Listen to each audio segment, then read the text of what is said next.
All right, let's get some answers, and we welcome in the head coach of Washington football team. That is Ron Rivera. Coach, welcome back. Tiki and Tierney, how you doing today, buddy? I'm doing good, Brandon. Thanks for having me. Hey, Tiki. Hey, how you doing, Coach? You know, last time we talked to you, and BT and I mentioned this all the time, was the day you told your team that you had cancer. First of all, we know you're in remission and everything's clear, but how are you feeling? And we appreciate, just personally, we want to tell you, we appreciate you coming on because we had no idea that was going on with you. No, I appreciate it. You know, last year was a little bit different, a little tough.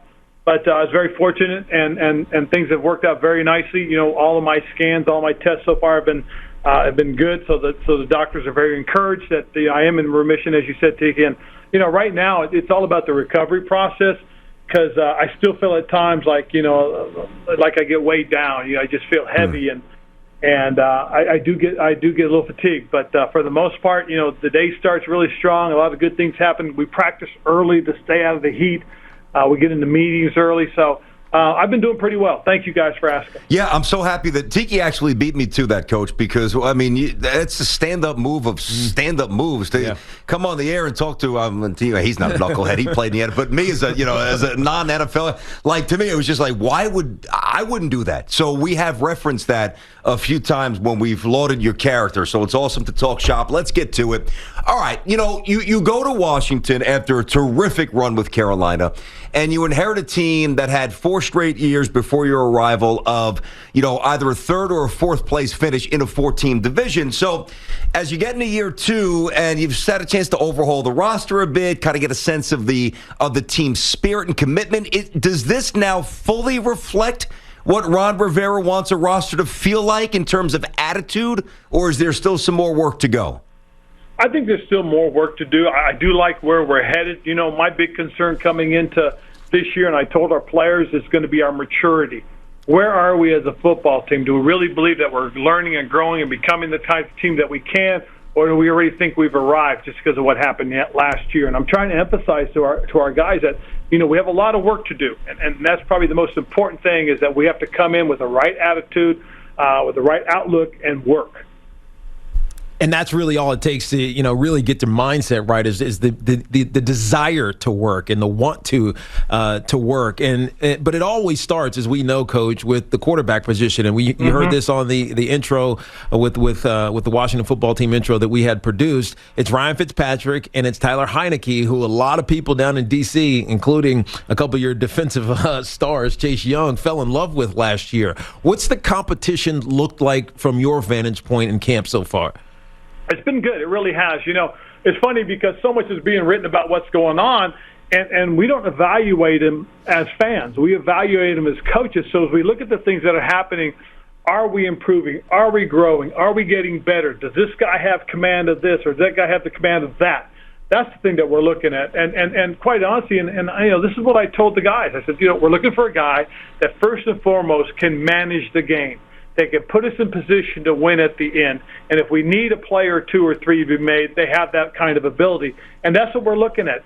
Because, again, with the way we want to play football, the way we want to do things, we want to be a physical football team. We want to be able to get after folks, wear you down, grind you down, and win at the end. And whether we do it by running the ball or throwing the ball, whether we do it by being a stout physical defense at the point of attack or one that's going to take the ball away from you, that's who we have to be. So I like what we're doing. I like the competition because I think it's creating a good atmosphere around here. Well, last year when we had you on, you were very, very forthright about, you know, what you saw in Dwayne Haskins and where Alex Smith was. And, you know, you weren't anointing the job to anybody. Like, doors were left open, and that's just who you are. I mean, somebody asks you a question, you're going to give us an answer. So are we 100% sure, Coach, that week 1 Fitz is the guy, or is this thing still a battle here? Well, you know what? It's a battle. I mean, it really is. But Fitz has done a great job. He really has. And you see him growing, and you see a lot of things happening around is how his teammates are working with him, how they're following him. You see his abilities and doing certain things.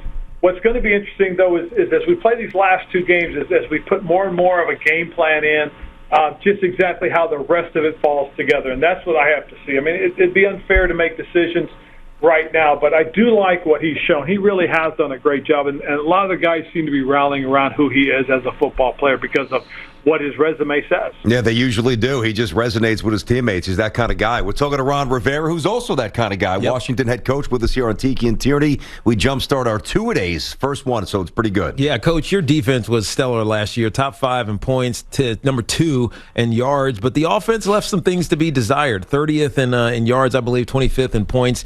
And it feels like when you look at this defense, I'm just looking at it now. First rounder.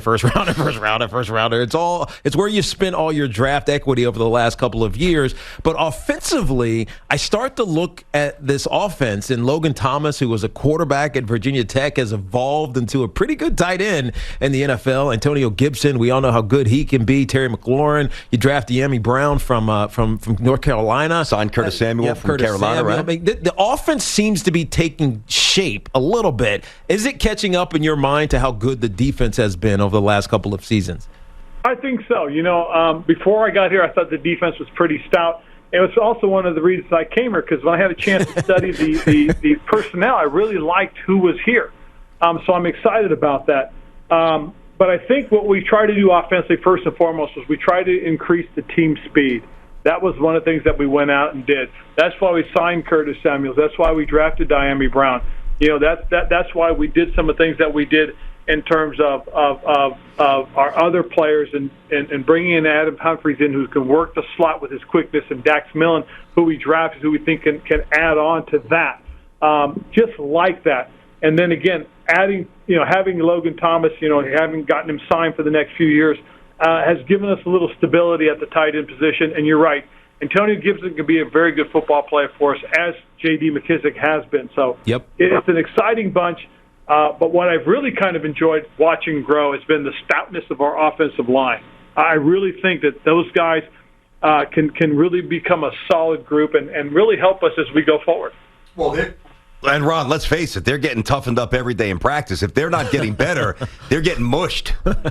Oh, without a doubt. I mean, and they are challenged. And I will say this: when we do the pass rush drills and we watch Charles Leno and we watch Logan Thomas, and they're going against Chase and Montez, and they're being stressed. And then you go inside and you watch Eric Flowers and Wes Schweitzer at guard with Brandon Scherf competing against the tackles that we have. And then, Chase really has got to go up against the other tackles. I mean, we have 2 first-rounders at both end positions, 2 first-rounders at both tackle position. You throw Matt Ioannidis in there, who's as stout as they get, and Timmy Settle.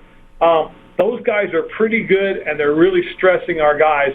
And as you guys said, if they're not at the top of their game, they are getting mushed. Ron, you know what I wanted to ask you? Obviously, Tiki and I do a national show, so a lot of the things we hit, not that we won't get into the minutia, but sometimes just to make a point, we'll have general statements. And in unison, at least the 2 of us in this room, on paper, the AFC North, very good division. The NFC West, very good division.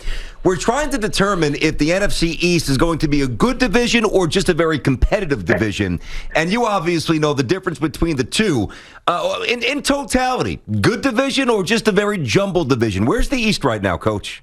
I think the East is trending in the right direction. And again, you guys know as well as I do, team to pay attention to are the Giants. Okay, you got to wonder what's happening with Dallas, because again, that's a quarterback-driven team, and with Dax back healthy, they're going to be more than competitive. And then Philly is a young football team with young players, and kind of remind me a little bit of us. I think we're getting ready to step into the limelight and become a pretty good division for a while. This is one of those things that, if everything develops at the same time, it's going to be very, very competitive. That happened for me when I got into the NFC South. When I got there, New Orleans was solid, Atlanta was solid, and Tampa was coming along, and we had to develop. And for the longest time, those 3 teams, us, New Orleans, and Atlanta, were very, very competitive. I see a lot of those similarities coming into this right now, and young football teams with playmakers around them and stout defenses, this division can become very, very competitive. very quickly. We agree. We're pretty high on the Giants, and not just because Tiki's a homer all the time. I mean, Joe Judge seems like I grew up a Washington fan. Coach, you know that. He knows that. I'm from Southwest Virginia, man. Yeah. Virginia guy. Yep, that's right. They just didn't draft him. And didn't they tell you they were going to draft him? Charlie told you that. Charlie Cashley. No, he said I couldn't draft he said you couldn't? because they had too many running backs. Oh, because you ran a bad 40 at the combine. They're like, we don't want this guy, right, Ron? See what I got to deal with, Coach? I'm just kidding. We're talking to Ron Rivera, the outstanding coach of Washington. He's with us here on Tiki and Tierney, CBS Sports Radio. All right, good. And you say it quite frankly awesome. Quote, you get some, quite frankly, blankety blanks that are putting a bunch of misinformation out there, leading people to die relative to the vaccine. And we know how you were very outspoken about your team getting vaccinated. It seems like it's turned the corner. I'm hoping a lot because of your influence and your at-risk nature, as we led our interview with. Where are you with your team on that and the league? How do you feel the league has handled this vaccine issue in total? I think the league has handled it well. The biggest thing, the thing that's helped us is we've continued to try and get as much information for our players and the right information. And that's one of the things I learned is that when you come to these young men and you talk to them and you present them with the right kind of information, it makes it easier for them to decide for themselves. We have to be careful when we start mandating things and telling things and forcing things. And the only thing you can produce, I think, that helps is information, true information, not false information, and then own up to that information. Because what's happening is it's easy for people to say something, but are you willing to stake your reputation on it? That's the thing that has bothered me, is that there are people out there putting false information out there and doing it for whatever their reason is, and people are dying. Yeah, quite honestly, and that's scary to me. That's very troubling. And so what we've tried to do, guys, is we've tried to make sure our guys continue to get information. We stress, if you have questions, please ask. We'll find people to answer your questions for you. And in fact, one of the things that we did was we reached out to one of the people that helped develop the Moderna, and she came in and she spoke to our guys. She's a doctor, she's an epidemiologist, and she was terrific. I mean, Dr. Corbett came in and answered the guys' questions. She answered them honestly, and I think it helped our guys make their decisions. And that's what's important, is the right people, the people that do know, the people that are trained in this. And she was terrific, and I really do appreciate her for her time. So I think that's really what it's all about. Did that lead to an uptick in vaccinations from your team, Coach? And I know one of the things that was not important but real to you is that you got to be terrified, right? If you get sick, something bad could happen to you. Yeah, and that's what I worry about. We have to be careful. I am immune compromised, and so I just have to be aware of it, and I try to remember. And it is tough because, when you don't have people that are vaccinated, I got to remember, I got to put my mask on, I got to keep 6 feet away, and that's hard. Yeah. And again, I understand, looking from some of the players' perspective, the mistrust.